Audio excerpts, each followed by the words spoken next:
How does one survive the unspeakable and still carry the weight of the dead? I often find myself staring at the ocean, its surface calm and inviting, while my mind churns with memories of that fateful night aboard the Titanic. My name is Samuel O'Reilly, a first-class steward who once served the elite of the world, and I am not here to recount the ship's grandeur or the elegance of its passengers. No, I intend to share the horror that lurked beneath the surface, a horror that clings to me still like the salt of the Atlantic. It was April 10, 1912, when I boarded the Titanic in Southampton, my heart racing with anticipation. The ship was a floating palace, its opulence a stark contrast to the grimy streets of my childhood in the docks of Cove, Ireland. I had spent my early years dreaming of a life beyond the rusted ships and the constant smell of fish, and now I was part of something magnificent. As I walked through the grand halls, adorned with gold leaf and crystal chandeliers, I felt like I had finally escaped my past. But beneath the glamour, the air was thick with a sense of foreboding, an undercurrent I couldn't shake. The first signs of something amiss came during the third night at sea, as I polished the silverware for the evening's dinner. I overheard whispers among the crew, rumors of strange occurrences in the lower decks. Some claimed to have seen a figure gliding through the corridors, shrouded in shadows, while others spoke of an eerie chill that settled over the ship at odd hours. I dismissed their fears as mere superstition. After all, we were on the Titanic, the unsinkable ship. But that night, as I prepared for my shift, I felt a tremor of doubt. Something was lurking, and it wasn't just the relentless waves outside. The dining room was alive with laughter and clinking glasses. But even amidst the revelry, I noticed a tension in the air. The passengers were oblivious to the growing unease among the crew. As I served champagne to an elderly couple from Philadelphia, I caught a glimpse of the ocean through the grand windows. It was no longer a shimmering expanse, but a dark, roiling abyss, as if it had come alive with malevolence. I felt an inexplicable urge to turn away, but curiosity held me captive. That night, the atmosphere grew heavier, and I could sense an unseen presence creeping through the ship. It was as though the Titanic itself was alive, breathing, waiting for something. I resolved to investigate the lower decks, an act of foolish bravery fueled by the need to prove to myself that I was not afraid. Little did I know, the ship was harboring secrets that would shatter my reality. As I descended the narrow staircase leading to the lower decks, the air turned frigid, wrapping around me like a vice. The dimly lit corridor stretched before me, like a tunnel into darkness, and with each step I felt my heart race. The environment, once a magnificent wonder, now felt like a living entity, pulsating with dread. I could hear the whispers again, echoing in the silence, a cacophony of voices, pleading for release, warning me to turn back. But I pressed on, driven by an insatiable need to uncover the truth. That's when I stumbled upon it, a door slightly ajar, a flickering light spilling into the hallway. My breath caught in my throat as I approached, the whispers growing louder, merging into a single cry. What lay beyond that door would change everything, casting a shadow over my survival and binding me to the souls lost beneath the waves. But when night fell, something inexplicable happened. I stood before that half-open door, heart pounding, a strange mix of dread and curiosity coursing through my veins. The whispers had transformed into a chorus of anguished cries, and the flickering light beckoned me closer. I pushed the door open, my fingers trembling, and stepped into the room beyond. Inside, the scene was surreal. A small candle flickered on a table cluttered with papers and personal belongings, items that seemed out of place aboard such a grand vessel. A worn, leather-bound journal lay open, its pages yellowed with age, filled with frantic scrolls. I could feel an energy pulsing in the air, a weight of emotion that pressed down on me like the ocean itself. It was as if the very essence of those who had been lost was contained within these walls. Barely able to process the chaos around me, I heard a voice behind me, low and urgent. "You shouldn't be here." I turned to find a young woman, her dark hair cascading over her shoulders, eyes wide with fear. She wore a simple dress, starkly contrasting with the opulence surrounding us. "They're watching," she added, glancing nervously toward the shadows. "Who are you?" I managed, my voice barely above a whisper. "What do you know about this place?" "My name is Eliza," she replied, stepping closer, her expression a mix of defiance and despair. "I'm a stewardess, like you. They're not just spirits, there are things aboard this ship that no one can explain. We have to warn the others." "Warn them about what?" I asked, my mind racing. "What are you talking about?" "About the ship's curse," she said, her voice trembling. "They say the Titanic is a prison for the souls who perished in the icy depths. It keeps them here, trapped among the living. And now it wants more." A chill ran down my spine as I thought of the passengers upstairs, blissfully unaware of the terror lurking below. "You're telling me this ship is haunted?" Eliza nodded, her gaze intense. "Worse than that, the spirits are restless. I've seen things, Samuel. Shadows moving on their own. Voices calling out in the dark. We need to find a way to break the curse before it claims more lives." The weight of her words settled heavily, on my shoulders. I had come seeking the truth, but now I was faced with a reality that felt impossible to grasp. "What do we do?" I asked, desperation creeping into my voice. Elisa took a deep breath. "We need to gather the crew. They need to know. We can't let them dismiss this as mere superstition. If we don't act, the Titanic will sink under the weight of its own sorrow."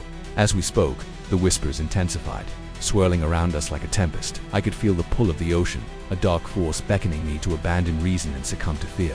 But I couldn't turn away, not when lives were at stake. I glanced toward the door, the flickering light, casting eerie shadows on the walls, and nodded to Elisa, "Let's go." As we made our way back through the corridor, the atmosphere shifted. Shadows seemed to stretch and writhe, and the whispers grew louder, a cacophony of despair that threatened to drown out my thoughts. I could sense something sinister lurking just beyond the periphery of my vision, and with every step, the weight of the dead pressed down on my chest. We gathered a small group of crew members, 2 deckhands, a cook, and an elderly engineer named Mr. Thompson, who had worked on ships for decades. Their faces were a mix of skepticism and fear as Eliza recounted her experiences, but I could see a glimmer of belief spark in their eyes. We were united by a common goal, but as we formed our plan, I felt the burden of my own doubts creeping in. Would they take us seriously? Would they believe that a curse had come to life on this ship? I glanced at Eliza, who stood resolute, and for the first time, I saw a fire in her eyes, a determination that ignited something deep within me. As we prepared to confront the darkness that lurked in the ship's depths, I felt the pressure mounting. The boundaries of sanity blurred. Reality itself began to twist. We were racing against time, and with every passing moment, the Titanic's secrets threatened to consume us all. As we gathered in the dimly lit room, the atmosphere shifted once again. The whispers morphed into a low, haunting melody that wrapped around us like a shroud, and I could feel the hairs on my arms stand on end. Eliza's words had sparked a fire of urgency, but now doubt began to creep in.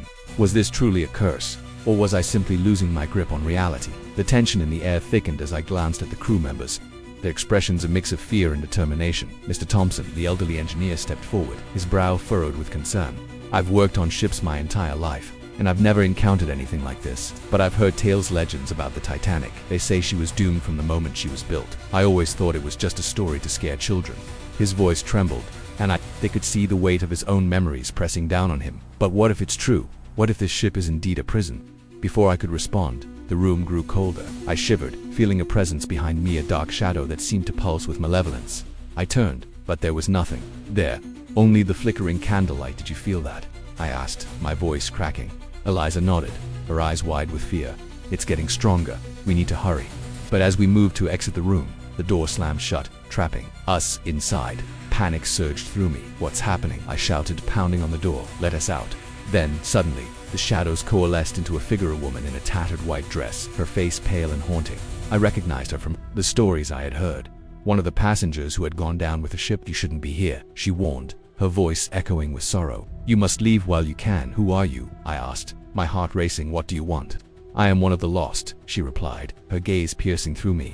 "And I bring a warning. The ship feeds on the despair of those aboard. It wants you to feel the weight of our sorrow, to join us in our eternal anguish."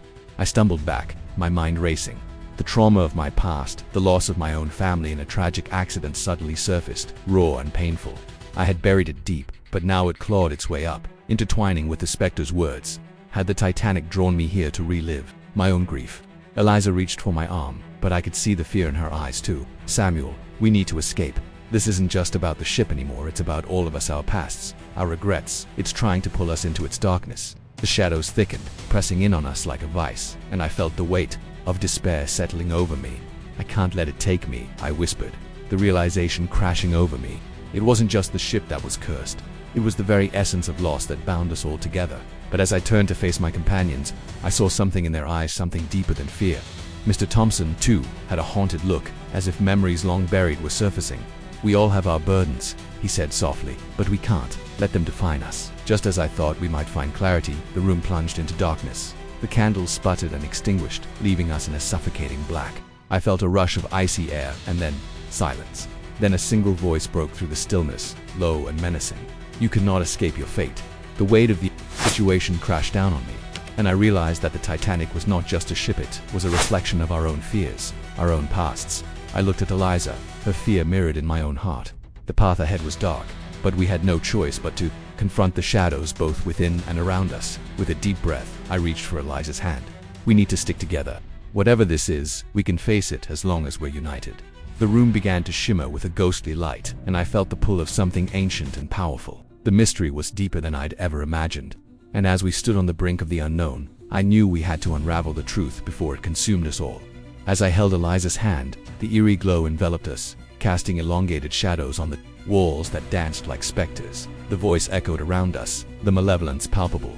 "You cannot escape your fate." My heart raced. I could feel the weight of our collective sorrow pressing down, threatening to suffocate us. The vision of the ghostly woman lingered at the edge of my mind, her sorrow a heavy shroud. I turned to Mr. Thompson, who stood resolute, his past etched into the lines of his weathered face. "We need to confront it," I said, my voice steadying despite the chaos. "We cannot let it claim us, Samuel," Eliza whispered, her grip tightening. "What if we're not strong enough? Then we fight together," I replied, remembering the strength that comes from shared burdens.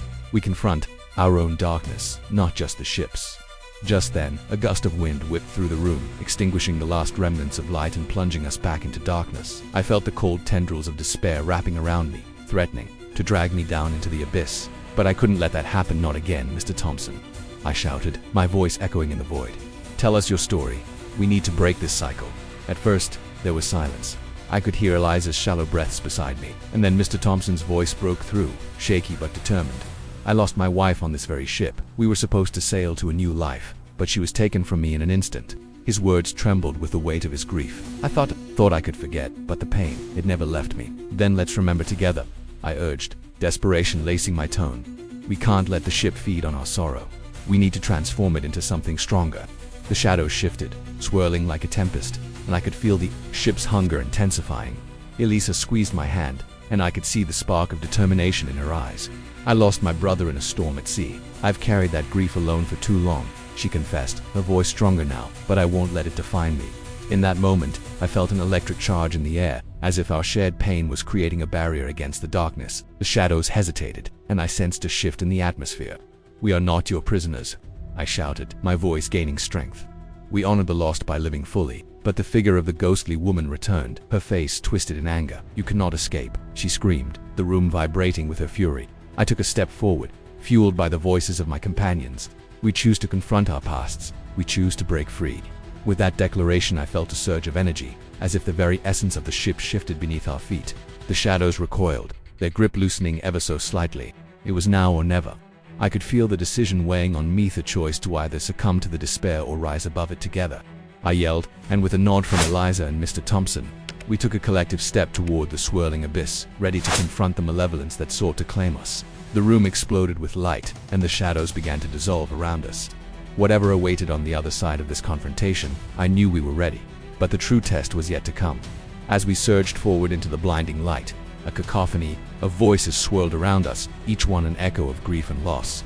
I felt the heat of the shadows searing my skin, but I pressed on, fueled by the unity forged between Eliza, Mr. Thompson, and me. The moment we collided with the light, a deafening silence enveloped us, and I braced myself for impact. When I opened my eyes, we stood on the deck of the ship, the sun shining brightly overhead. The shadows were gone, but I could still feel the remnants of their icy touch lingering on my skin, a reminder of what I had faced. Eliza was beside me, her eyes wide with disbelief, and Mr. Thompson stood a few feet away, looking both haunted and liberated. "We did it," I gasped, a mix of relief and exhaustion flooding my voice. But the moment was short-lived. I glanced back at the cabin where we had confronted the darkness, and the door slammed shut, as if sealing away the remnants of our battle. A chill ran down my spine, reminding me that we may have triumphed, but the war was far from over. Eliza stepped closer, her expression shifting from triumph to concern. "What just happened? Are we free?" "I think we've broken the hold," I replied, but my words felt hollow. The ship, while seemingly peaceful, still carried an air of melancholy. I could see it reflected in Mr. Thompson's eyes, as he gazed out at the horizon. "But there's more to uncover. I can feel it." His voice trembled as he spoke. "The spirits, they were not just lost, they were trapped, and we were part of their story." I nodded, the weight of his words settling over me like a shroud. "Their pain is still here, echoing in the ship's very walls." As I turned back to Eliza, I noticed the faintest shimmer of light at the water's edge, a glimmer of something beneath the surface. "Samuel," she said, her voice barely above a whisper, "what if it's not over? What if we've only just begun to uncover the truth?" Before I could respond, the ship jolted violently, throwing us to the ground. I felt a sharp pain in my side as I landed, the reminder of the scars I would carry. The wood beneath us creaked ominously, and I knew then that our confrontation had awakened something else, something that had been lying in wait. "Look," Mr. Thompson shouted, pointing toward the water. The shimmering light grew brighter, and I could see shapes forming just beneath the surface, undulating like restless spirits yearning for release. "We can't let it pull us back," I said, pushing myself to my feet despite the pain. "We need to understand what we've unleashed." Eliza and Mr. Thompson nodded, a newfound determination igniting in their eyes. We had survived, but the consequences of our confrontation had only just begun. As we moved closer to the edge, the air thickened with tension, and I realized we were still entangled in a web of mysteries. The ship might have been free from the immediate threat, but the echoes of the past were still very much alive, and I couldn't shake the feeling that our journey was far from over. There were stories yet untold, and as I stared into the depths of the water, I knew we would have to dive back in together. "Let's find out what we've awakened," I said, my voice steady despite the uncertainty that lay ahead. And, with that, we took our first step toward a new mystery. The shadows of the past still lurking just beyond the horizon, waiting to be unraveled. As I edged closer to the water's edge, I felt a magnetic pull and inexplicable urge to plunge into the depths below. Eliza and Mr. Thompson flanked me, our breaths shallow as we stared at the shapes dancing beneath the surface, luminous and tantalizing. What were they? Could they be the spirits we had liberated? Or were they something darker, yearning to drag us back into the void we had barely escaped? "We need to make a choice," I murmured, feeling the tension crackle in the air. Do we dive into the unknown or stay on this ship, where we might be safe but forever haunted? Eliza's eyes bore into mine, a storm of emotions swirling within them. What if the answers we seek lie below? But what if we're just inviting more darkness? Mr. Thompson, his face pale, added, "Whatever we decide, it can't go unchallenged. The shadows will find a way to reclaim what we've disrupted." The shimmering light pulsed, beckoning us with an alluring glow. I could see reflections of lost faces, their mouths forming silent screams, their eyes pleading. A surge of dread coursed through me, but so did a fierce desire to understand. This was our chance to confront the mysteries that had haunted us. "Together," I said, steeling myself. "Whatever lies beneath, we face it as one." As we prepared to leap, the ship trembled beneath our feet, a warning in that moment. I was struck with an unsettling realization. Perhaps we were not the ones making the choice. Perhaps we were simply pawns in a game much larger than ourselves, drawn by forces beyond our comprehension. And as we plunged into the depths, the water enveloped us, the light fading into darkness. I couldn't tell where the shadows ended, and we began. And as I reached for Eliza's hand, I felt the weight of countless souls pressing against me, their fates intertwined with ours. What awaited us beneath the surface remained a mystery, one that would haunt us long after our bodies surfaced. Had we freed the spirits or merely unleashed a new darkness? The answers danced just out of reach, tantalizingly close yet forever elusive. If you enjoyed this story, don't forget to like and subscribe to the channel for more stories like this. Share with your friends so they can also embark on this mystery-filled adventure. Leave a comment below telling us your favorite part or what kind of ending you'd like to see in a future story.